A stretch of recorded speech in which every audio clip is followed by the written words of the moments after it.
This is a review for the Sun Outdoors in Sarasota, Florida. This is our spot at the Sun Outdoors in Sarasota, Florida.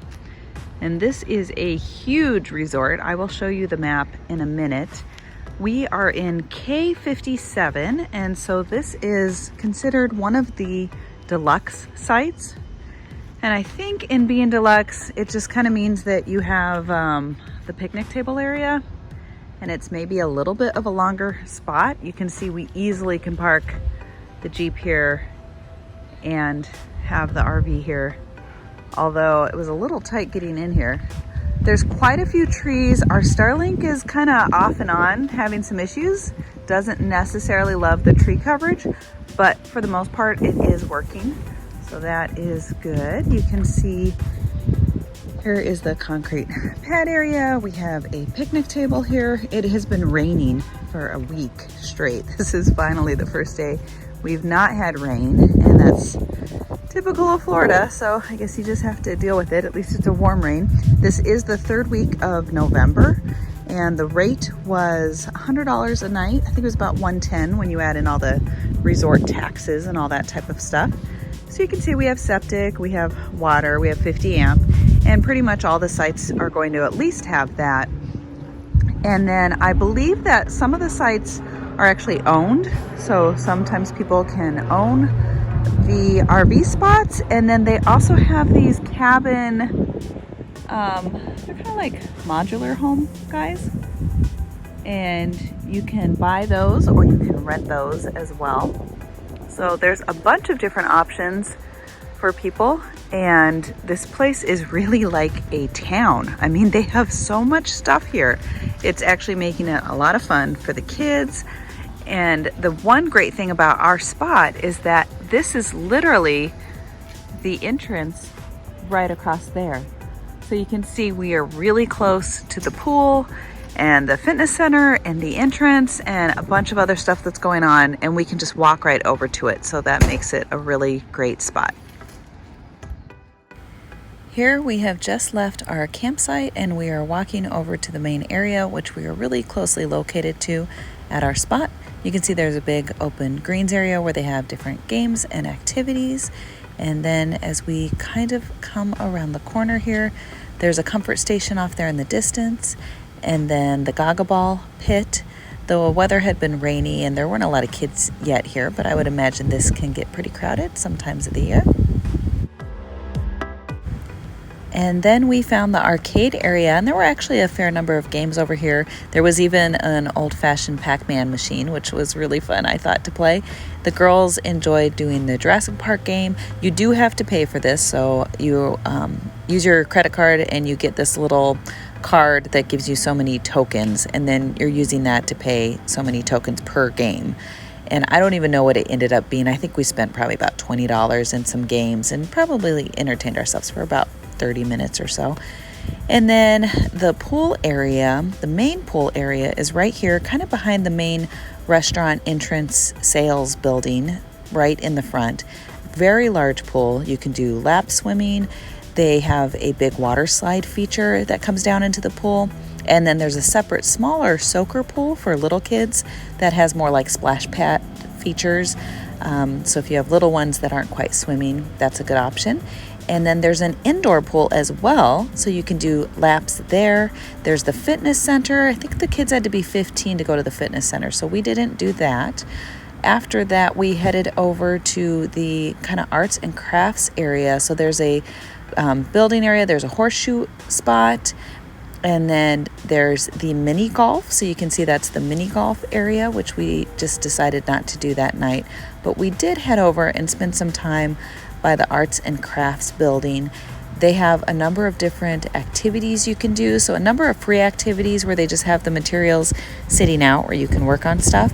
And then they have items you can pay for, like those ceramic pots you're seeing up there. A lot of the fees are pretty minimal, like $5 for a craft. And then they have all the paints or any other material that you would need to do the projects. And they have a number of projects throughout the day that they have available. So this is an example of what that schedule looks like. I wanted to show you the map here, and it actually is so large I can't even fit it in the same frame. So you can see it heads over to the side. I'll zoom in and talk a little bit more about all the things on here.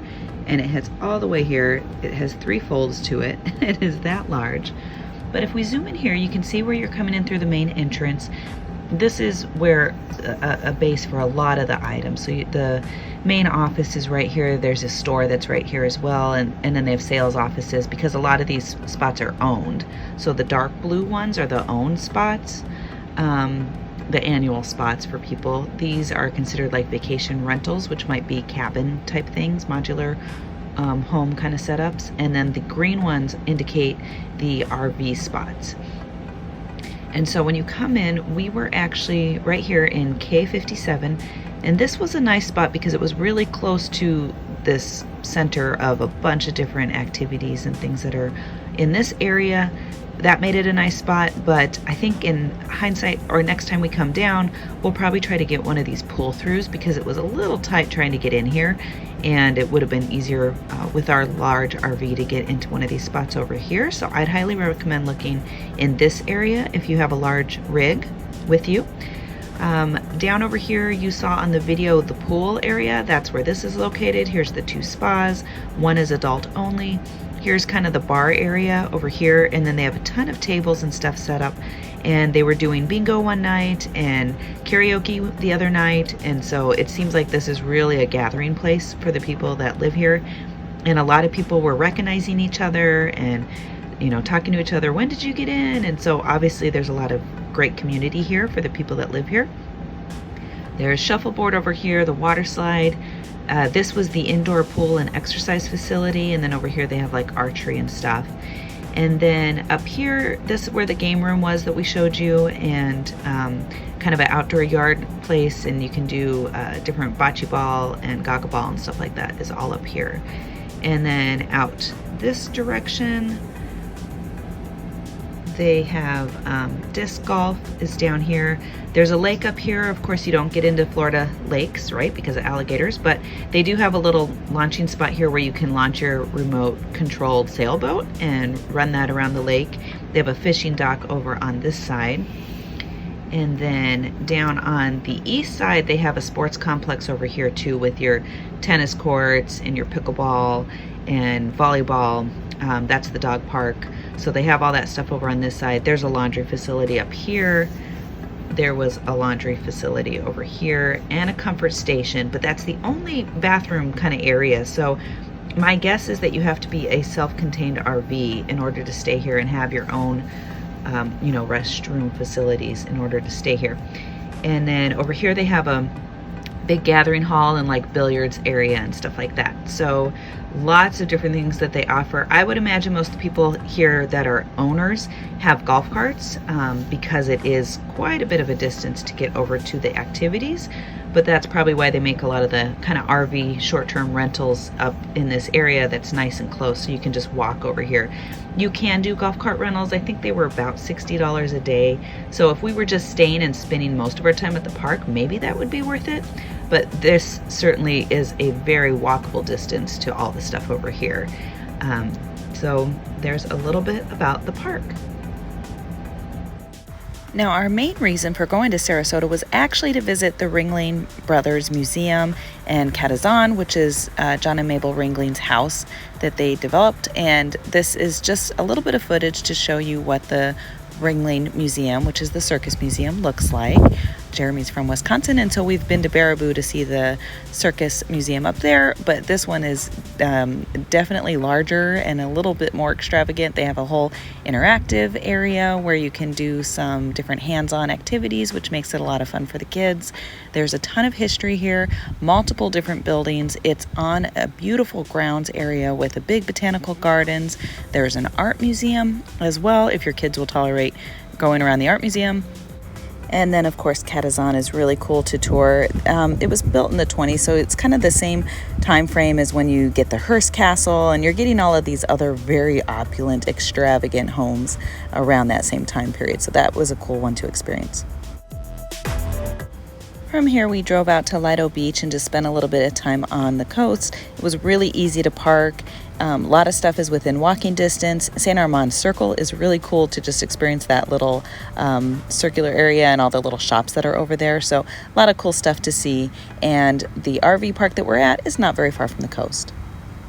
Probably about 20 minutes away. So overall, I hope this was a helpful video to you. If you liked it, please give it a thumbs up. You can feel free to ask any questions, and you can find us on Instagram and Facebook at RV Homeschool. Thank you for watching.